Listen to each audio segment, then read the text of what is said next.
Hello बच्चों, a very great evening to all of you. Force and laws of motion, lecture number 9, last lecture बच्चों। Basically seventh lecture में ही हमारा chapter खत्म हो गया था, लेकिन 9 के प्यार के वजह से बच्चों, 9 नंबर के प्यार के वजह से आपको 2 लेक्चर एक्स्ट्रा मिल रहे हैं और उससे आपका बहुत ज्यादा फायदा होगा। लेक्चर नंबर 8 भी बहुत बढ़िया था बच्चों, उसमें हमने लगभग 10 न्यूमेरिकल्स, बहुत ही जबरदस्त न्यूमेरिकल्स थे बच्चों, ठीक है ना। बढ़िया न्यूमेरिकल थे, सॉल्व किए बढ़िया से। इसमें भी जबरदस्त न्यूमेरिकल सॉल्व करेंगे और इसमें लेक्चर के आखिरी में 2 एक्टिविटी करेंगे बच्चों, बहुत जबरदस्त। लेक्चर नंबर 8 में भी हमने करे थे एक एक्टिविटी, किसकी, ट्रेन की, कॉइन जो ऊपर टॉस करते हैं, बहुत इंटरेस्टिंग एक्टिविटी थी। वैसे ही 2 एक्टिविटी हमें करना है, लेकिन उससे पहले ये कुछ जबरदस्त न्यूमेरिकल एनसीईआरटी टेक्स्ट बुक और कुछ बढ़िया से स्टडी मटेरियल से मैंने उठाए हैं। आपको क्या करना है, पॉज करके बढ़िया से इसको ट्राई करो। बाकी मैं तो हुई सॉल्व करने के लिए। हो गया बच्चों, कर दिया आपने? चलो कम ऑन करो। चलो ठीक है, ओके बच्चों, चलो अब मैं आपको सॉल्व करके बताता हूँ। यहां से शुरू करेंगे बच्चों, देख लो। The product of force and time is called impulse. अब ये आने के लिए आपको लेक्चर नंबर 8 अच्छे से देखा हुआ होना जरूरी है। सारे लेक्चर सीरीज को आप ऑर्डर में फॉलो करो बच्चों, ठीक है, ऑर्डर में, ओके। तो ये हो गया product of force and time, इसको क्या कहते हैं, इम्पल्स। लास्ट लेक्चर में देखा है हमने। An object in equilibrium has zero acceleration, ठीक है। इक्विलिब्रियम में किसको कहते हैं बच्चों, जिसपे नेट फोर्स कितना होता है, जीरो। नेट फोर्स जीरो मतलब एक्सेलरेशन कितना होता है, जीरो। अगर नेट फोर्स जीरो होगा तो रेस्ट बॉडी रेस्ट ही रहेगी और बॉडी मोशन में की मोशन में ही रहेगी, यूनिफॉर्म मोशन में ही रहेगी। उसका एक्सेलरेशन कितना हो जाएगा, जीरो हो जाएगा। कितना हो जाएगा, जीरो हो जाएगा। अब इस एमसीक्यू को सॉल्व करते हैं।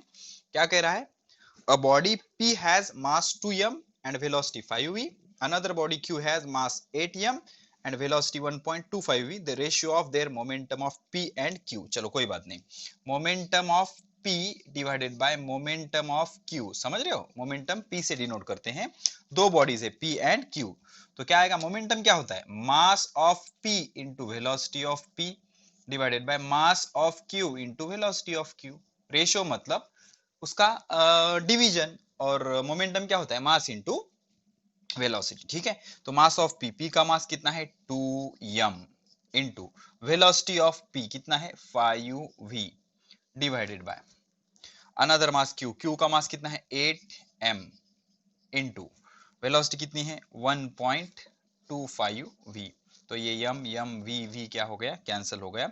5 इंटू टू कितना आएगा 10, 5 इंटू टू कितना आएगा 10 डिवाइडेड बाय 8 5 जा 40, 0 4 16 20 0 2 8 10, दशांश दो के बाद, पॉइंट दो के बाद, तो 10 10 कैंसिल, कितना आ गया 1:1, 1:1, ठीक है। तो दो बॉडीज जिनकी वेलोसिटी और मास दिए गए थे, उनके मोमेंटम हमें कंपेयर करने थे इन द सेंस हमें क्या करना था, उनका रेशियो पता करना था। तो हमने पता किया, रेशियो मतलब डिवीजन होता है, और मोमेंटम का फॉर्मूला क्या होता है, मास इनटू वेलोसिटी। तो हमने उसको अच्छे से प्रोडक्ट कर लिया उसका और डिवाइड कर लिया, तो उसका रेशियो आ गया 1:1। वेरी इंपॉर्टेंट न्यूमेरिकल, बहुत ही ज्यादा इंपॉर्टेंट न्यूमेरिकल था, ठीक है। अब यहां पर आ जाओ बच्चों, क्या कह रहा है, following distance time graph, time दिया गया है, डिस्टेंस दिया गया है। What can you say about acceleration, इस मोशन में एक सिनेरियो है, एक मोशन है, उसका डेटा दिया गया है, उस मोशन के बारे में आपको बताना है, उस मोशन के एक्सेलरेशन के बारे में बताना है।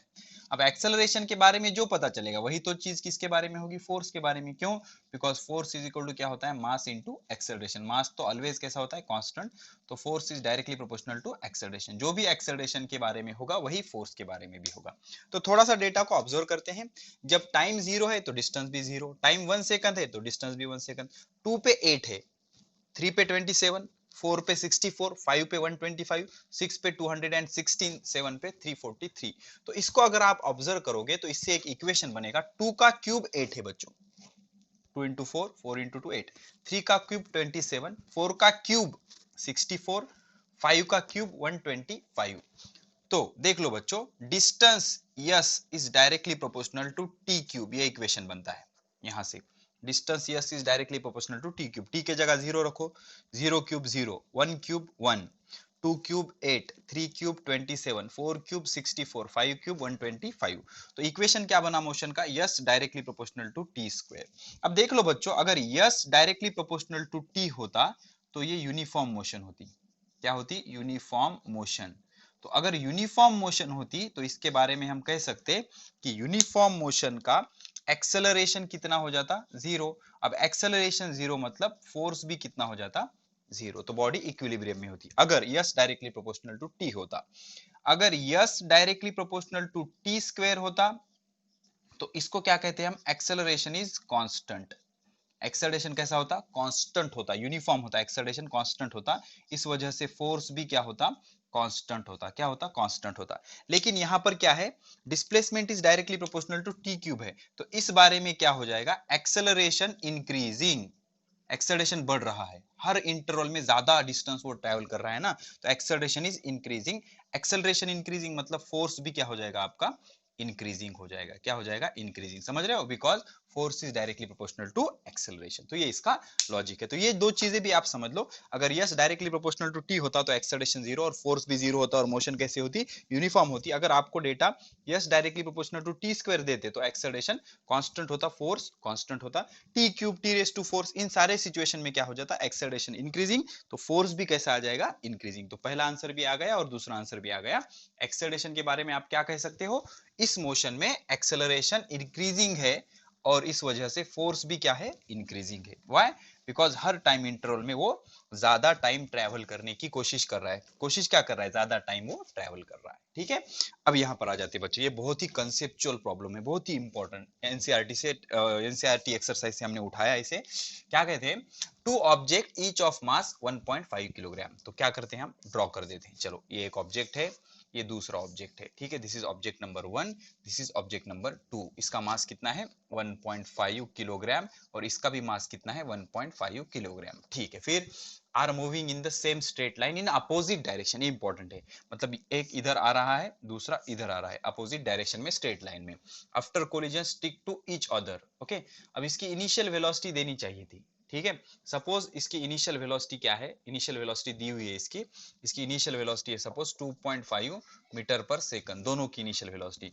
तो इसकी इनिशियल वेलोसिटी अगर 2.5 मीटर पर सेकंड है, तो इसकी इनिशियल वेलोसिटी क्या हो जाएगी, -2.5 मीटर पर सेकंड। तो अब क्या होगा, ये कोलाइड हो जाएंगे और एक दूसरे को चिटक जाएंगे। ओके, आफ्टर कोलिजन ये चिटक गए से। अब ये चिटकने के बाद फाइनल वेलोसिटी क्या होगी, हमें पता करना है। What is final velocity. ठीक है, तो इसका टोटल इनिशियल मोमेंटम कितना होगा, इनिशियल मोमेंटम, ये देखो बिफोर कोलिजन, ये this is the situation of before collision, और ये आफ्टर कोलिजन वाली है। तो बिफोर कोलिजन मास कितना है, 1.5 इंटू वेलोसिटी कितनी है, 2.5, प्लस मास कितना है, 1.5 इंटू वेलोसिटी कितनी है, -2.5। तो इज इक्वल टू, ये प्लस माइनस क्या हो जाएगा, कैंसल। तो आंसर कितना आ जाएगा, जीरो। तो इनिशियल मोमेंटम कितना आया इसका, जीरो। तो फाइनल मोमेंटम भी जीरो होना चाहिए। तो इसका मास कितना है, 1.5, इसका मास कितना है, 1.5। दोनों की वेलोसिटी कैसी है, कॉमन है, कॉमन वेलोसिटी भी लेंगे हम। अब राइट साइड की लेफ्ट साइड डिसाइड करेंगे प्लस और माइनस पे से। तो टोटल मास कितना हो गया, 3 into V is equal to zero. तो v कितना हो गया, 0 डिवाइडेड बाय 3 मतलब जीरो। मतलब फाइनल वेलोसिटी क्या हो जाएगी इसकी, जीरो। मतलब ये एक दूसरे के मोमेंटम को क्या कर देंगे, कैंसिल कर देंगे, और ये ऐसे आके कोलाइड हो गई, कैसे रुक जाएंगे, बिकॉज इसका मोमेंटम और इसका मोमेंटम क्या हो गया बच्चों, कैंसिल हो गया। ठीक है, तो एक स्पेशल केस बना जिसमें क्या किया हमने, टू इक्वल मास वाले बॉडीज को अपोजिट डायरेक्शन में मूव कराया इक्वल वेलोसिटी से, बट इन अपोजिट डायरेक्शन। इस वजह से क्या हो गया, वो एक दूसरे को चिटक गए, और चिटक जाने के बाद नेट वेलोसिटी कितनी आई उनकी, zero. Why, because they have equal mass, equal velocity, travelling in opposite direction. तो इसका मोमेंटम और इसका मोमेंटम एक दूसरे से टकराने के बाद कैंसिल हो गया। ठीक है, अब क्वेश्चन नंबर 1 सॉल्व कर देते हैं। देखो, why it is advised to tie मतलब बांधना, any luggage kept on a roof of a बस विद अ रोप। बहुत इंटरेस्टिंग है बच्चों। इमेजिन करो ये बस है, इमेजिन करो ये बस है। ठीक है, अब ये बस है, इसके ये टायर्स है। अब इसके रूफ पे जो हम लगेज रखते हैं ना बच्चों, तो लगेज को ऐसे ही नहीं रखा जाता। अब रखने के बाद क्या करते हैं, इसको रस्सी से बांधा जाता है यहाँ पर ऐसे, और बहुत ही टाइटली इसको बांधते हैं। अब कहा गया है क्यों बांधते हैं, तो देख लो बच्चों, जब रोड पे बस मूव होती है, जब रोड पे बस मूव होती है तो वहां पर दो केस होते हैं, दो केस होते हैं। क्या क्या होते हैं, एक एक देख लो बच्चों, एक क्या होती है, बस आपकी एक्सेलरेट होती है या फिर डिसेलरेट होती है। क्या होती है, डिसेलरेट या एक्सेलरेट।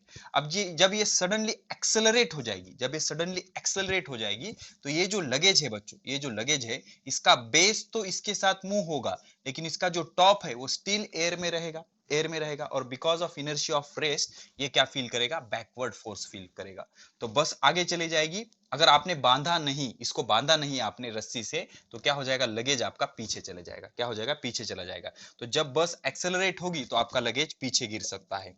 आपने जो ऊपर लगेज बांधा है वो पीछे गिर सकता है। अब दूसरी चीज, अगर आपने क्या किया, एक्सेलरेट किया तो पीछे गिर सकता है। अब आपकी बस सपोज डिसलरेट हो रही है, डिसलरेट हो रही है मतलब एक्सेलरेशन मोशन के अपोजिट डायरेक्शन में, इस डायरेक्शन में डिसलरेट हो रही है मतलब एक्सेलरेशन अपोजिट डायरेक्शन में। अब इस सिचुएशन में क्या होगा, आपका लगेज सामने फोर्स फील करेगा और सामने गिर जाएगा। तो दोनों सिचुएशन में, एक तो पीछे गिरेगा, एक तो आगे गिरेगा। जब एक्सेलरेट होगी तो पीछे गिर जाएगा, डिसलरेट होगी तो आगे गिर जाएगा। जैसे कि हमने कॉइन का पढ़ा था लास्ट एक्टिविटी, याद है ना। तो ऐसे इसको थ्योरेटिकली बढ़िया से आप एक्सप्लेन करो कि जब आपकी बस एक्सेलरेट होगी तो due to inertia of rest the luggage will feel the backward force and it may fall down backward. और अगर आपकी बस डिसेलरेट होगी तो it will feel force in forward direction, because acceleration is in backward direction ना। तो वो action होगा, reaction forward direction में फील होगा, तो वो सामने भी गिर सकता है। तो ऐसे जब बस की स्पीड या वेलोसिटी चेंज हो जाएगी और उसमें एक्सेलरेशन प्रोड्यूस होगा, तो लगेज क्या होगा, मूव हो सकता है, लगेज पे फोर्स आ सकता है because of inertia of rest और inertia of motion.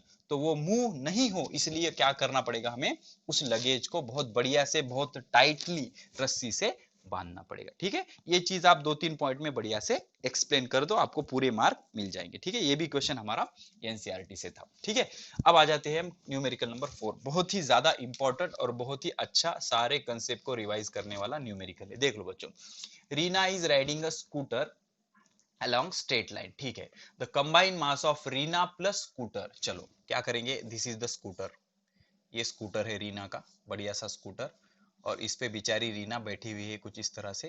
This is the Reena on scooter, और ये ड्राइव कर रही है। तो इनका जो टोटल मास है, इनका जो सारा मास है, ये दोनों का मिला के ये मास कितना है, 80 किलोग्राम। ठीक है, कितना मास है, 80 kilogram. Okay, the frictional force is 45 Newton, मतलब ये रीना और स्कूटर जो है 80 किलोग्राम के वो आगे जा रहे हैं। ठीक है, अब इसको, इस मोशन को जो अपोज कर रहा है उसको कहते हैं force of friction, and that force will B, force of friction that will be कितना आएगा, 45 न्यूटन, 45 न्यूटन।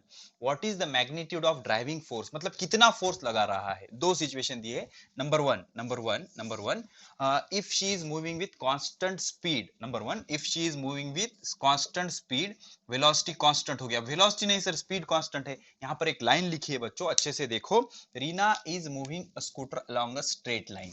अब स्ट्रेट लाइन में जा रही है मतलब डायरेक्शन चेंज करेगी क्या, नहीं, डायरेक्शन कांस्टेंट। और यहाँ पर क्या कह रहा है, constant speed, speed constant, direction constant, तो वेलोसिटी क्या हो जाएगी, कांस्टेंट। वेलोसिटी कांस्टेंट मतलब एक्सेलरेशन कितना, जीरो, एक्सेलरेशन कितना, जीरो। अगर एक्सेलरेशन जीरो होगा तो नेट फोर्स कितना, जीरो, नेट फोर्स कितना, जीरो। अब नेट फोर्स, अब यहाँ पर दो फोर्स है, एक है ड्राइविंग फोर्स, एक है आपका ड्राइविंग फोर्स, एक है आपका अपोजिंग फोर्स, दोनों की डायरेक्शन कैसी है, अपोजिट। तो driving force plus opposing force is equal to 45 newton, sorry is equal to zero आना पड़ेगा, इज इक्वल टू क्या आना पड़ेगा, जीरो। नेट फोर्स मतलब क्या है, नेट फोर्स मतलब एक प्लस डायरेक्शन में है, एक माइनस डायरेक्शन में है। तो ड्राइविंग फोर्स आपको पता करना है, एफ डी। अपोजिंग फोर्स कितना है, अगर इसको पॉजिटिव ले लिया तो इसको क्या लेना पड़ेगा, negative, minus 45 is equal to zero. तो ड्राइविंग फोर्स कितना आएगा, driving force is equal to 45 newton. एक चीज याद रखो, स्कूटर प्लस रीना जो है वो कांस्टेंट वेलोसिटी से मूव कर रहे हैं, इसका मतलब उस पे का नेट फोर्स कितना आना पड़ेगा, जीरो। कितना आना पड़ेगा, जीरो। तो नेट फोर्स जीरो लाने के लिए अपोज कितना फोर्स कर रहा है, 45 न्यूटन। तो हमें नेट फोर्स लाने के लिए कितना फोर्स लगाना पड़ेगा, 45 न्यूटन। ये इधर एक्ट कर रहा है, हम इधर लगाएंगे, तो 45 न्यूटन अगर आपने लगा लिया तो नेट फोर्स कितना आ जाएगा, जीरो। और नेट फोर्स जीरो आ जाएगा, तो इस तरह से रीना कर केस ए में कितना फोर्स आया, 45 न्यूटन, 101% करेक्ट। अब she is accelerating at 1.5 meter पर सेकंड स्क्वायर। तो ये सिस्टम है हमारी, रीना प्लस स्कूटर। ठीक है, अब इस पे कौन कौन से फोर्स एक्ट हो रहे हैं, पहला फोर्स इस पे ये एक्ट हो रहा है 45 न्यूटन वाला, रीना इधर मूव हो रही है, कितने एक्सेलरेशन से, ए इज इक्वल टू कितना, A is equal to 1.5 meter पर सेकंड स्क्वायर, इतने एक्सेलरेशन से इसको मूव होना है। ठीक है, तो net force F net is equal to mass into acceleration, mass into acceleration. अब टोटल मास कितना है, इसका टोटल मास है 80 किलोग्राम, समझ रहे हो कितना है, 80 किलोग्राम। तो net force F net is equal to, mass है 80, मास है 80 इंटू एक्सेलरेशन कितना दिया गया है 1.5, तो ये 0 कैंसिल होगा तो ये इधर सरक जाएगा 8 इंटू 15, 8 इंटू 15 कितना आएगा 15 चौक 60, 60 और 60 120, ये कितना आ जाएगा 120 न्यूटन। लेकिन ये कौन सा फोर्स आएगा नेट फोर्स, कौन सा आएगा नेट फोर्स। अब net force is a combination of driving force plus opposing force, ठीक है ना, driving force plus opposing force, ये फ्रिक्शनल फोर्स अपोजिंग है, ये ड्राइविंग है, तो नेट फोर्स क्या आएगा driving force plus opposing force is equal to 120 newton, ठीक है। अब driving force F D, opposing force, अब इसको अगर पॉजिटिव ले लिया तो इसको निगेटिव, अब इसको ही क्यों निगेटिव लिया, तो हमारे पास कार्टेशियन सिस्टम है बच्चों, this is our positive negative, ऊपर का पॉजिटिव नीचे का निगेटिव, तो ये अगर पॉजिटिव है तो ये निगेटिव है, तो ये -45 इज इक्वल टू ये आ जाएगा 120, -45 इधर जाके प्लस हो जाएगा 120 प्लस 45 ये हो जाएगा 165, तो ड्राइविंग फोर्स कितना आएगा 165 न्यूटन, 165 न्यूटन, 101% करेक्ट। तो इस तरह से हमने रीना के ऊपर और स्कूटर के ऊपर जो ड्राइविंग फोर्स एक्ट हो रहा था वो दोनों फोर्स हमने कैलकुलेट कर लिए, ठीक है ना। तो जो फ्रिक्शनल फोर्स है वो अपोज करेगा, क्या करेगा अपोज करेगा, तो उतना फोर्स हमने ऐड कर दिया। तो सिंपली ऑब्जर्वेशन से भी आप बता सकते हो कि उस पर कितना फोर्स एक्ट करेगा, ठीक है। तो इस तरह से हमने ये चीजें कैलकुलेट कर ली, तो ये न्यूमेरिकल नंबर 4 हमारा सॉल्व हो गया, ठीक है। अब आ जाते हैं हम न्यूमेरिकल नंबर 5 पे, क्या कह रहा है two object of mass 100 gram and 200 gram, no problem, दो ऑब्जेक्ट ले लेंगे, this is object number 1, this is object number 2, of masses 100 gram and 200 gram, ये कितने का है दिस इज ऑफ 100 ग्राम, रहने दो बच्चों no problem, this is of 200 gram, okay, are moving along the same straight line in the same direction with the velocities 2 meter per second and 1 meter per second, इसकी velocity कितनी है 2 metre पर second, इसकी velocity कितनी है 1 metre पर second, ये first ball है, ये फर्स्ट बॉल है और ये सेकंड बॉल है, ठीक है, this is first ball and this is second ball, चलो ठीक है। They collide after collision the second object moves with velocity, अब ये कोलिजन होगा इसका, ये बिफोर कोलिजन वाली सिचुएशन है, बिफोर कोलिजन वाली सिचुएशन है। अब ऑब्वियस सी चीज है बच्चों, इसकी वेलोसिटी 2 है मतलब ये ज्यादा है ना, तो ये जाएगा इस पे कोलाइड हो जाएगा, जाएगा इस पे कोलाइड हो जाएगा, और आफ्टर कोलिजन ये बॉल आगे जाएगा और ये इसके पीछे जाएगा, ये बॉल नंबर 1, ये बॉल नंबर 2। तो क्या कह रहे हैं आफ्टर कोलिजन जो 2000 ग्राम वाला बॉल था, सॉरी 200 ग्राम वाला बॉल और ये 100 ग्राम वाला बॉल, और एक चीज याद रखो due to collision mass does not change, okay, collision the second ball moves with 1.67 meter पर सेकंड, तो जो दूसरा बॉल है वो कितने स्पीड से मूव हो रहा है 1.67 मीटर पर सेकंड, तो find the velocity of first ball, तो फर्स्ट बॉल की वेलोसिटी हमें पता करनी है, उसको हम v कंसीडर कर लेंगे, और हम ऐसा कंसीडर करेंगे कि एक्सटर्नल इस पे कोई फोर्स एक्ट हो रहा है क्या, नहीं, व्हाई, बिकॉज अगर एक्सटर्नल फोर्स एक्ट नहीं हो रहा तो total initial momentum is equal to total final momentum, ऐसे हम लिख सकते हैं, ठीक है।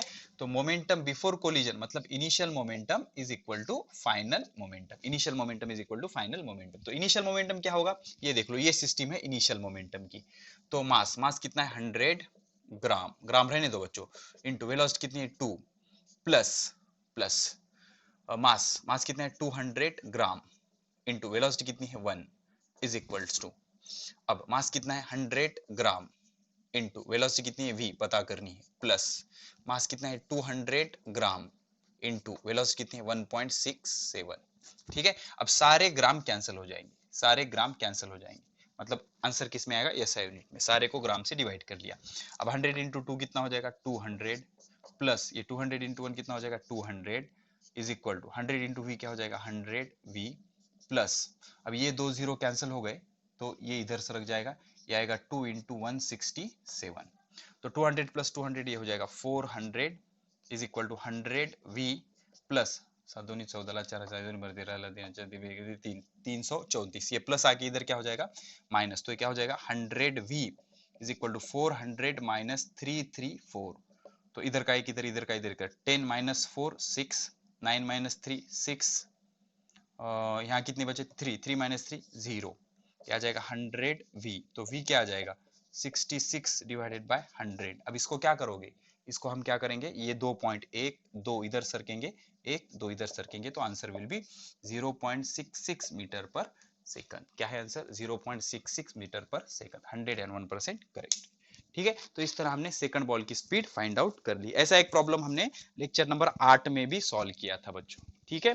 तो इस तरह से फर्स्ट बॉल की स्पीड आ गई, उसमें शायद हमने सेकंड बॉल की स्पीड पता की थी, ठीक है। तो ये कोलिजन होता है बच्चों, तो collision will follow law of conservation of linear momentum, that is momentum before collision is equal to momentum after collision. तो ये भी एनसीईआरटी के एक्सरसाइज का न्यूमेरिकल था बच्चों, जो हमने बढ़िया से अभी सॉल्व कर दिया। ठीक है, अब आ जाते हैं यहाँ पर। A loaded transport truck has mass of, एक ट्रक है बच्चों, लोडेड ट्रक है जिसका मास है, mass of truck is equal to कितना है, 38,000 किलोग्राम। ट्रक बहुत ज्यादा वजन होता है ना बच्चों उसका, 38,000 kilogram is travelling at the rate of, मतलब इसकी वेलोसिटी जो है ट्रक की वो है 1.2 मीटर पर सेकंड। कोई बात नहीं। What will be the velocity of 14,000 kilogram, अगर मास ऑफ कार कितना है 1400 किलोग्राम, तो इसकी वेलोसिटी कितनी होती है, वेलोसिटी ऑफ कार। और सिचुएशन क्या दिया गया है, it has same momentum as that of the truck, मतलब कार का मोमेंटम अगर ट्रक के बराबर होता तो उसकी वेलोसिटी क्या होती। तो हम ऐसा करेंगे, momentum of car is equal to momentum of truck. ठीक है, मोमेंटम ऑफ कार का फॉर्मूला क्या आएगा, mass of car into velocity of car. Momentum of truck का mass of truck into velocity of truck. ठीक है, तो वेलोसिटी ऑफ कार का फॉर्मूला क्या हो जाएगा, mass of truck velocity of truck divided by mass of car. ठीक है, तो मास ऑफ ट्रक, ट्रक का मास कितना है, ट्रक का मास है 38,000 into velocity of truck, truck की वेलोसिटी है 1.2 divided by mass of car, car का मास कितना है 1400। ठीक है, ठीक है, चलो देख लेते क्या होगा अभी। देख लो, ये 2 जीरो और ये 2 जीरो कैंसिल हो जाएंगे। ठीक है, अब क्या होगा, अब क्या होगा देख लो, ये जीरो अगर कैंसिल हो गया तो ये इधर सरक जाएगा, ये हो जाएगा 38, ये हो जाएगा 12 और ये हो जाएगा 14, बेसती 14 बेसखम 12।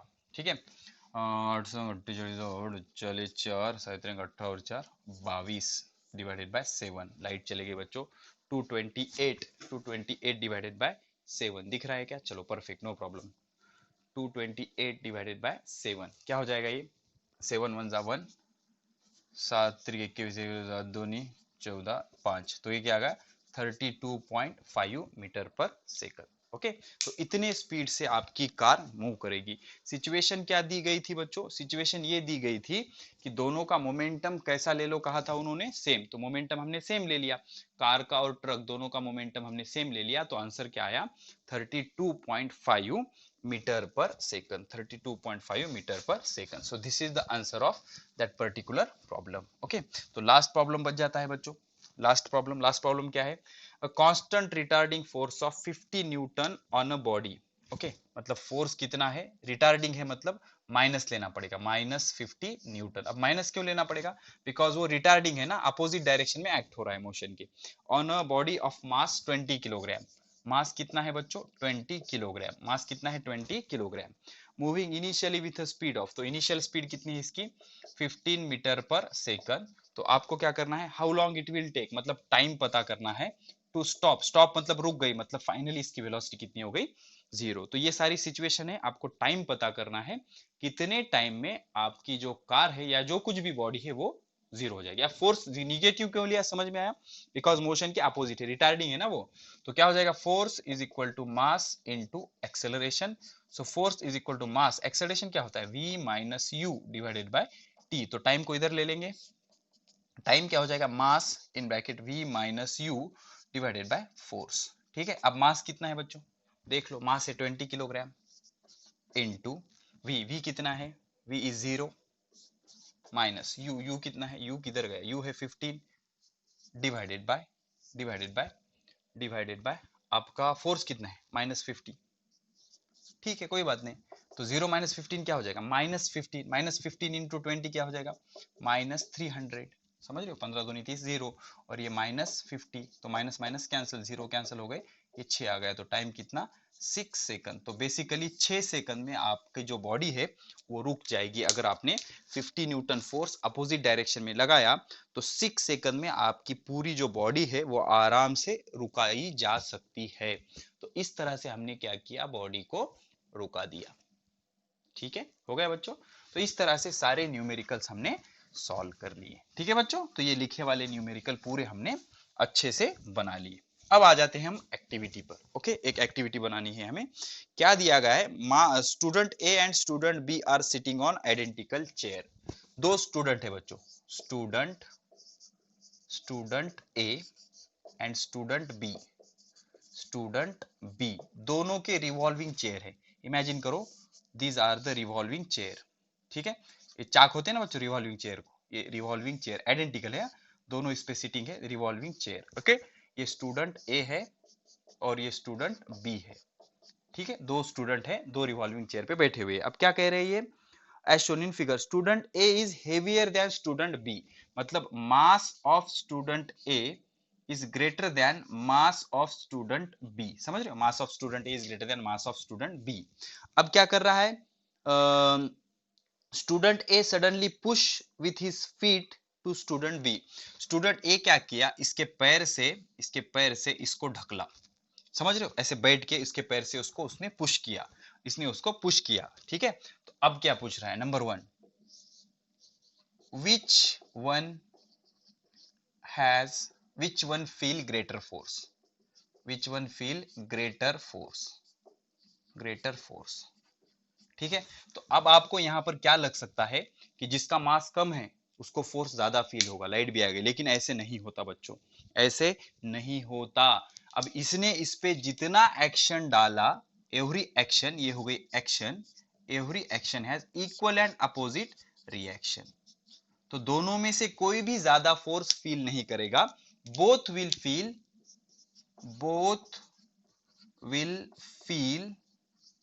Equal force in magnitude, equal force in magnitude, but in opposite direction, समझ रहे हो, दोनों फोर्स कैसा फील करेंगे, equal but in opposite direction. इसका रीजन क्या होगा, Newton's laws of motion number 3, every force has equal and opposite reaction, every action has equal and opposite reaction. Number 2, what about momentum, what about momentum, तो अब force same होगा तो दोनों का momentum भी कैसे होगा बच्चों, सेम होगा 100%। अब जो हल्का है वो ज्यादा वेलोसिटी से मूव होगा लेकिन उसका मास कम है, ठीक है ना। तो what about momentum, both have same momentum again, both have same momentum in magnitude but direction opposite, मतलब होगा क्या बच्चों, अगर इसने इसको पुश किया तो ये इधर चला जाएगा विथ सम वेलोसिटी vb, और ये इधर चला जाएगा with some velocity va। Number 3, what about acceleration, अब अच्छे से देख लो, force is equal to mass into acceleration, तो एक्सेलरेशन इज इक्वल टू क्या हो जाएगा, फोर्स डिवाइडेड बाय मास, तो फोर्स कैसा है, कांस्टेंट है, दोनों पे फोर्स कैसा है, कांस्टेंट है, तो acceleration is inversely proportional to mass. अब जिसका मास ज्यादा होगा उसका एक्सेलरेशन कम होगा, जिसका मास ज्यादा उसका एक्सेलरेशन कम, तो mass of A is greater than mass of B, mass of A is greater than mass of B, hence acceleration of A is less than acceleration of B, जिसका मास ज्यादा होगा उसका एक्सेलरेशन कम होगा, अब जिसका एक्सेलरेशन कम होगा उसकी वेलोसिटी भी कम होगी, ठीक है। मतलब देख लो, acceleration of B is greater, B हल्का है ना, बी का एक्सेलरेशन ज्यादा है, तो what about velocity, velocity of b will be greater than velocity of a, मतलब ये बहुत दूर से आगे चला जाएगा और ये धीरे से इधर जाएगा, ठीक है। और va किधर होगी, टुवर्ड्स लेफ्ट, और vb किधर होगी, टुवर्ड्स द राइट, किधर होगी, राइट, ठीक है। तो इस सिचुएशन में क्या होगा, दोनों पर फोर्स सेम एक्ट होगा अपोजिट डायरेक्शन में, दोनों का मोमेंटम सेम होगा अपोजिट डायरेक्शन में, एक्सेलरेशन, जिस भी बंदे का मास कम है उसका एक्सेलरेशन ज्यादा होगा, और जिसका मास कम है वो ज्यादा वेलोसिटी से मूव करेगा, that will move with greater velocity, ठीक है। अब आप ट्राई करो कि सपोज ऐसे होता, mass of B is greater than mass of A, तो क्या होता, सब इसके रिवर्स होता बच्चों, ठीक है। चलो, फोर्स तो फिर भी सेम होता, मोमेंटम तो फिर भी सेम होता, लेकिन एक्सेलरेशन रिवर्स हो जाता और वेलोसिटी भी रिवर्स हो जाती, ठीक है। मतलब जिसकी ज्यादा है उसकी कम हो जाती है और जिसकी कम है उसकी ज्यादा हो जाती है। और एक एक्टिविटी करेंगे बच्चों, क्या कह रहा है, a girl pushing a carried by applying force, okay. एक सरफेस है बच्चों, एक सरफेस है ऐसा, एक कैरेट है, कैरेट मतलब कुछ ऐसा है, एक बॉडी है, एक बॉडी को एक गर्ल गर्ल ओके मुलगी शिकली प्रगती झाली एक गर्ल एक कैरेट को पुश कर रही है, ऐसा ढकलने की कोशिश कर रही है। ठीक है, अब अब अब क्या हो रहा है बच्चों, देख लो। फ्रिक्शनल फोर्स और अप्लाइड फोर्स, देखो ये इस डायरेक्शन में अप्लाइड फोर्स ऐसे दिया हुआ है, इस डायरेक्शन में अप्लाइड फोर्स है। तो इस अप्लाइड फोर्स को कौन सा फोर्स अपोज करेगा, फ्रिक्शनल फोर्स। कौन सा फोर्स अपोज करेगा, फ्रिक्शनल फोर्स। तो ये दोनों फोर्स कैसे है, equal and opposite, equal and opposite. तो क्या हो जाएगा, net force will be zero, net force will be zero. तो फोर्स नेट जीरो हो गया, तो mass into acceleration net is equal to zero. तो acceleration net is equal to zero divided by M, मतलब इसका एक्सेलरेशन भी कितना हो जाएगा, जीरो। कितना हो जाएगा, जीरो। कितना हो जाएगा, जीरो। अब एक्सेलरेशन जीरो है, इसका मतलब क्या होगा बच्चों, force of friction is equal to applied force, applied force is equal to force of friction. मतलब किसी बॉडी पर आपने फोर्स लगाया और वो बॉडी मूव ही नहीं हो रही है, इसका रीजन क्या होता है बच्चों, कि जो आपने फोर्स अप्लाई किया है वो फोर्स और जो आपका फ्रिक्शनल फोर्स है वो कैसे हैं, इक्वल एंड अपोजिट। कैसे हैं, equal and opposite, equal and opposite. ठीक है बच्चों, समझ में आ रहा है, समझ में आ रहा है। तो इस तरह से इस लेक्चर को यहीं पर हम करते हैं बच्चों खत्म। ये बहुत हो गया, आपको सारे एक्टिविटीज सारी चीजें हमने बहुत अच्छे से देख ली। And this is the best 9 lecture series ever ever ever based on force and Newton's laws of motion. अगर आपने ये 9 लेक्चर बढ़िया से देख लिए ना, तो आपको 11-12 के लॉज ऑफ मोशन पढ़ने की जरूरत भी नहीं है, सारे प्रॉब्लम आप डायरेक्ट सॉल्व कर सकते हो। तो ये बहुत इंपॉर्टेंट चीज थी बच्चों। अब ये लेक्चर अगर 9 आपने अच्छे से डाइजेस्ट किए ना, तो आपको मजा आएगा। कहाँ पर, 11th और 12th में। दूसरे बच्चों से आप डेफिनेटली बहुत अच्छे से न्यूमेरिकल बना सकोगे। वहां पर थोड़े एडवांस प्रॉब्लम होते हैं, फ्री बॉडी डायग्राम का कंसेप्ट होता है, फिर पुलीज होते हैं वहां पर, पुलीज, फिर उसके बाद कोई बंदर है लटक रहा है ऊपर जा रहा है, इस टाइप के प्रॉब्लम होते हैं।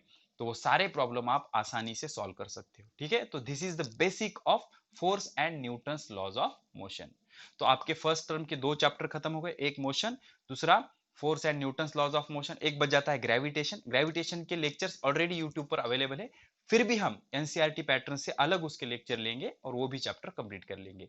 फिर ये आपका फर्स्ट टर्म फिजिक्स खत्म हो जाएगा, फिर जाएंगे केमिस्ट्री पर, उसके बाद जाएंगे मैथमेटिक्स पर। तो सारे फाउंडेशन लेक्चर हम कवर करेंगे, फिजिक्स, केमिस्ट्री, मैथ और उसके बाद बायोलॉजी। तो तब तक पढ़ाई करते रहे। All very best. ठीक है, चलो।